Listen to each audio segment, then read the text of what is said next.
Estamos con Paco, él tiene 71 años, cobra una pensión que está por debajo del salario mínimo y nos dice, bueno, que los jubilados en muchos aspectos son el sector más olvidado, precisamente en este aspecto también, con la subida del IPC, Paco, porque nos decías, os está afectando y mucho.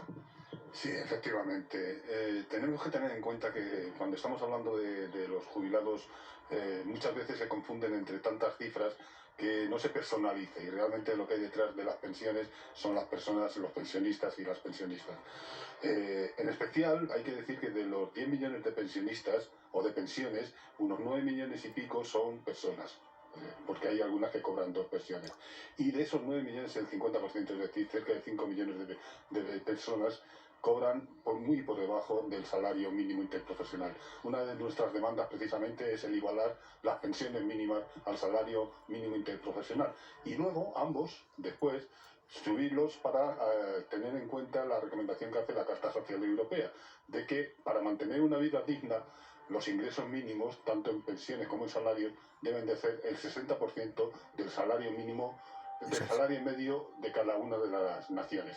En España eso significaría que tanto el salario mínimo como la pensión mínima tendría que estar en torno a los 1.100, 1.120 euros mensuales, cuando están en 700 euros la pensión contributiva mínima y en 370 la pensión no contributiva mínima. Luego hay un desfase grandísimo. Esto tiene que ver porque no solamente influye la inflación en cómo tiene que ajustarse el cinturón, cómo tenemos que apretarnos, cómo tenemos que hacer verdaderos equilibrios para mantener nuestra vida en los niveles que teníamos antes, lo que viene a decirse en mantener el poder adquisitivo. Pues los pensionistas, entre los recortes de la última reforma de pensiones de finales del año pasado, que nos supuso una pérdida de un 4% ya desde el 1 de enero, ya nos supuso un recorte en nuestras pensiones de un 4%. Paco. Más la inflación que se está produciendo desde enero aquí. Dime.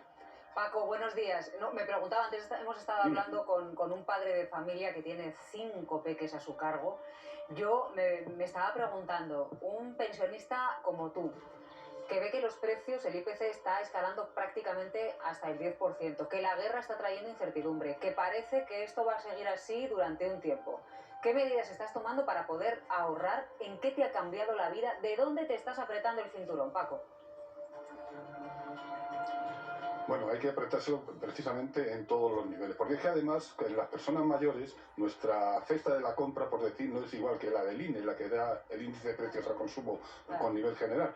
La nuestra está muy enfocada precisamente a los consumos de los gastos de los suministros del hogar, puesto que pasamos la mayor parte de nuestra vida en nuestro hogar. Luego la luz, el gas, la calefacción, el agua caliente, el teléfono, etcétera, etcétera, el internet. Eso nos repercute mucho. Luego, los otros gastos, como es la alimentación. La alimentación de las personas mayores está fundamentalmente en los productos no elaborados, es decir, en cereales, frutas, verduras, legumbres, y esto, la carne, el pescado, y esto es lo que está subiendo muy por encima del IPC. Luego, cuando se habla de que hemos llegado a un IPC del 9,8 ahora a finales de marzo, realmente para el consumo de las personas mayores, este 9,8 se duplica y a veces hasta se triplica en su cesta de la compra, en su poder adquisitivo. Entonces, entre los recortes que nos llevan a las pensiones, más la subida de los precios, nos hace que realmente sea muy difícil, a niveles de pensiones por debajo del salario mínimo, nos hace que sea muy difícil el mantener nuestro nivel de vida. Recortes a todos los niveles, muchos, como estamos haciendo la mayoría de todos los españoles de la edad que sea. Tenemos que ir mirando de apagar la bombilla, mirando de poner la lavadora y el lavavajillas en horarios que sea más barato, y tenemos que ir mirando muy mucho los precios en la compra, sobre todo en frutas, verduras, hortalizas y cereales, como os decía antes. Esto nos supone Paco, un gran sacrificio y esto nos supone una pérdida. ¿Sí? Paco, discúlpame, y luego está que buena parte de los pensionistas, no sé si es tu caso, pero en general dentro del colectivo de los pensionistas siempre se echa la mano a los hijos, a algún nieto, al entorno familiar. No sé si es tu caso, pero desde luego estoy segura de que conoces casos en los que precisamente los abuelos, los pensionistas, son los que ayudan a ese llegar a final de mes que no pueden llegar los hijos.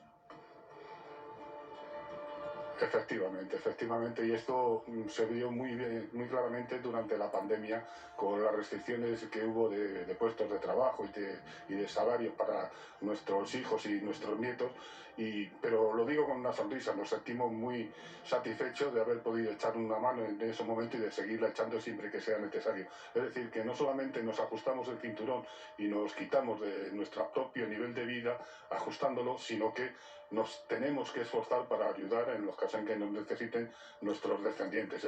Pero lo decimos con una gran alegría. Siempre que podamos, ahí estaremos precisamente para realizar esto. En base a todo ello, nuestro deseo sería poder seguir haciendo esta función de mantener una justicia social para con las personas mayores y una necesidad de progreso social en nuestra sociedad. Y para ello, si me permites, el próximo sábado, día 2, a las 12 del mediodía, tenemos una gran manifestación aquí en Madrid, que partirá a las 12 del mediodía desde Callao, el próximo sábado, día 2, precisamente para demandar que se nos respete y se nos tenga en cuenta, porque todo lo que estamos pidiendo significa un progreso y una justicia social más justa y más progresista para todas las personas. Hay que ver ustedes a los pensionistas. Que todos al final tendremos que ser pensionistas. A los abuelos que dicen, si colaboramos con una sonrisa. Lo que ocurre es que en medio de todo esto tengan ustedes en cuenta que con nuestra pensión, aunque sea chiquita, nosotros también estamos ayudando a los hijos y a los nietos. Paco, un abrazo muy grande. Gracias, igualmente. Un abrazo también para todos vosotros. Muchas gracias. Bueno, ¿cómo están las cosas en el ámbito de la producción? Pues podríamos